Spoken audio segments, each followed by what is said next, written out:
Tokoh satu ini mungkin cukup asing di telinga kita, sebab namanya jarang disebut di buku sejarah sekolah. Kalau kita menyebut nama Sultan Hasanuddin, semua akan tahu siapa dia. Bila saya menyebut nama Karaeng Pattinggalowang, apakah kalian tahu?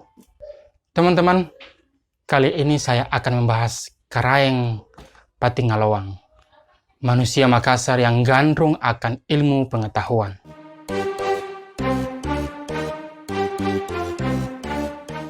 Karaeng Pattinggalowang lahir pada tahun 1600 Masehi dan wafat pada tahun 1654 Masehi.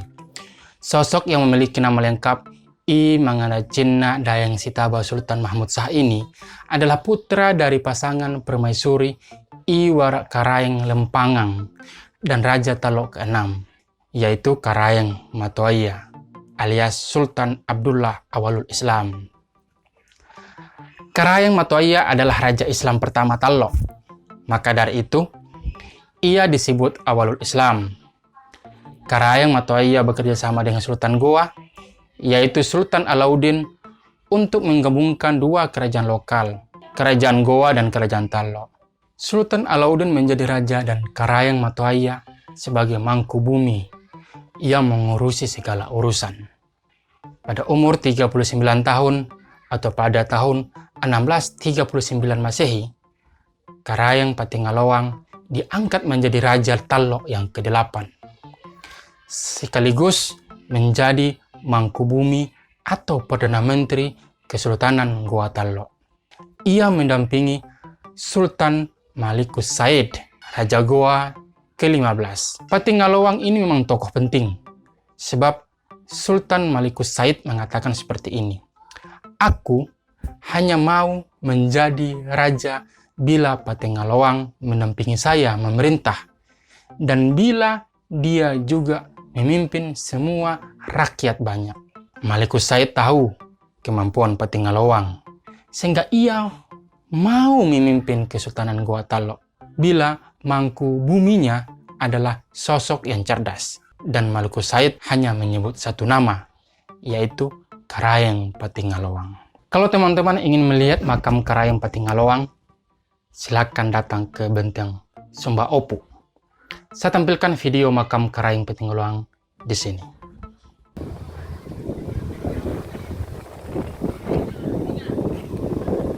Ini salah satu tembok dari benteng Sumba Opu, teman-teman sekalian. Kita lihat.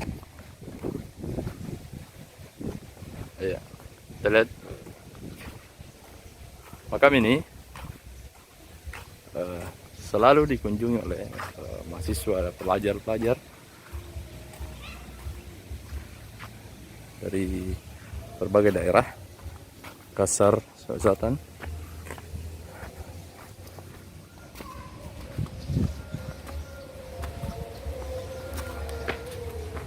Jadi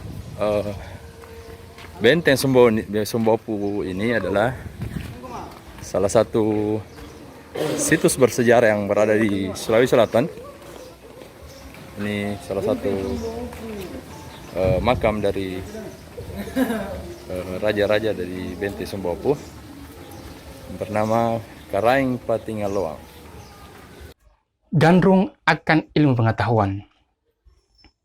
Pertengahan abad ke-17, Makassar adalah bandar paling ramai dan paling kosmopolit. Pusat kerajaan Goa, yaitu Sumba Opu, menjadi kota antarbangsa dengan keragaman penduduk yang tinggi. Segala macam manusia melintasi Nusantara, menjadikan Sumba Opu sebagai jalur niaga yang padat sekali. Tak terkecuali pedagang-pedagang dari negeri barat, seperti VOC yang dari Belanda.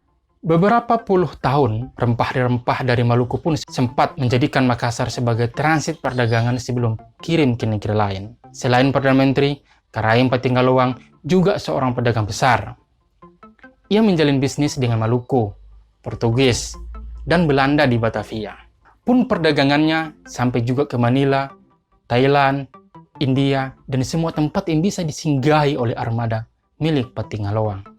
Ia adalah tokoh terkenal di orang-orang Eropa. Bahkan dia raja paling terkenal di antara raja lain di Kesultanan Goa Talok. Kenapa bisa seperti itu?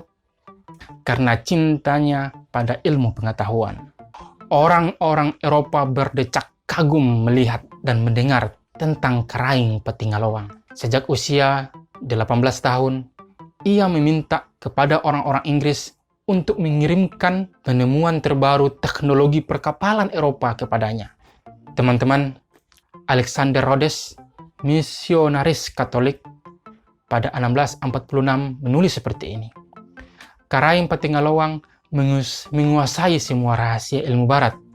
Sejarah kerajaan-kerajaan Eropa dipelajarinya. Dia membaca buku-buku ilmu pengetahuan barat. Bayangkan, seheroik itu pujian orang kepadanya.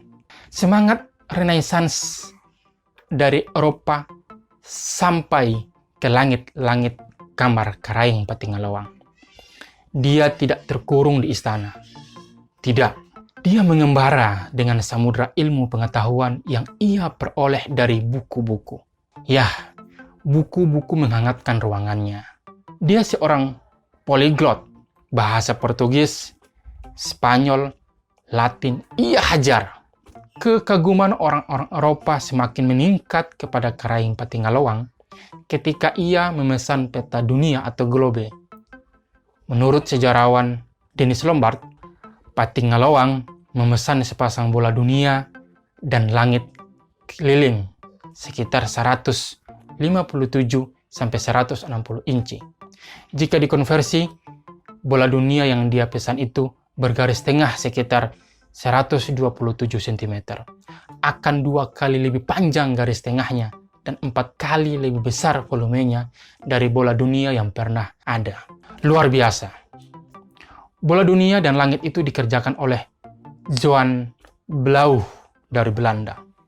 Selain globe, Petingalowang juga memesan piranti lain. Misal, 2 buah teropong berkualitas terbaik dengan tabung logam ringan, 12 prisma segitiga, 3-40 tongkat baja kecil, dan 1 bola tembaga. 4 tahun kemudian, pada tahun 1648, bola dunia yang dipesannya dari Belanda tiba di Makassar. Sedangkan bola dunia raksasa buatan John Blauw baru tiba di awal tahun 1651. Harus singgah dulu di Bandar Batavia. Penyair masyhur dari Belanda membuat lirik syair untuk Mangkubumi Gotalo itu kala mendengar pesanan Karaing Petingalowang. Bola dunia itu, perusahaan Hindia Timur mengirimkan ke istana Petingalowang Agung yang otaknya menyelidik kemana-mana, menganggap dunia seutuhnya terlalu kecil.